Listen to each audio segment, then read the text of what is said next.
श्री हरि विष्णु। अर्थ श्लोक 1.43। अर्जुन कहते हैं कि इन कुल संहार करने वालों के दोषों से शाश्वत जाति धर्म और कुल धर्म दोनों ही नष्ट हो जाते हैं। अर्जुन यहाँ श्री कृष्ण से कहते हैं, जब युद्ध के कारण कुल नष्ट होते हैं और वर्ण संकर बढ़ता है तो उस समाज की स्थायी व्यवस्था, धर्म, परंपरा और मर्यादा सब समाप्त हो जाती है। यह श्लोक समाज की नैतिक और सांस्कृतिक जड़ों के विनाश की चेतावनी देता है।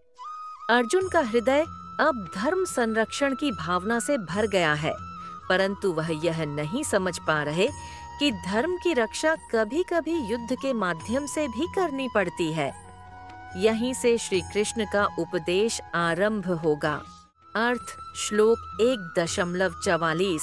हे जनार्दन, जिन मनुष्यों के कुल धर्म नष्ट हो जाते हैं उनका नरक में अनिश्चित काल तक निवास होता है, ऐसा हम सुनते आए हैं।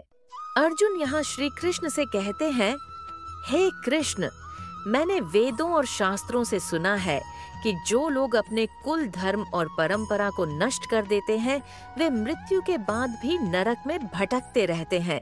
यहाँ अर्जुन की धार्मिक संवेदना और भय झलकती है। वह केवल इस जन्म की हानि नहीं बल्कि आध्यात्मिक पतन और लोक परलोक की विपत्ति से भी भयभीत है।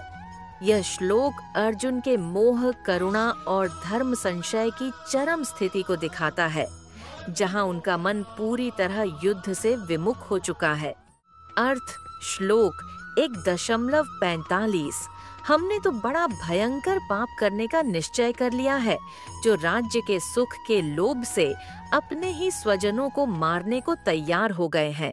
इस श्लोक में अर्जुन के हृदय की गहराई से निकली करुण पुकार है। वह कहते हैं, हे भगवान, यह क्या हो रहा है? हम लोभ में अंधे होकर अपने ही बंधु बांधवों के वध के लिए तत्पर हैं।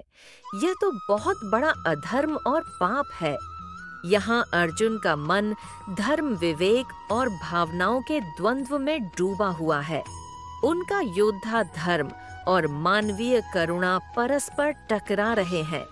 अर्थ श्लोक 1.46।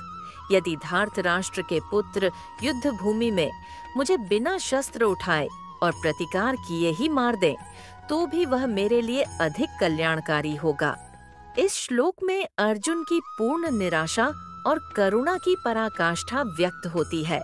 वह कहते हैं, अपने ही स्वजनों को मारकर मिलने वाले राज्य की अपेक्षा यदि वे मुझे निःशस्त्र अवस्था में ही मार दें तो वही मेरे लिए श्रेयस्कर है।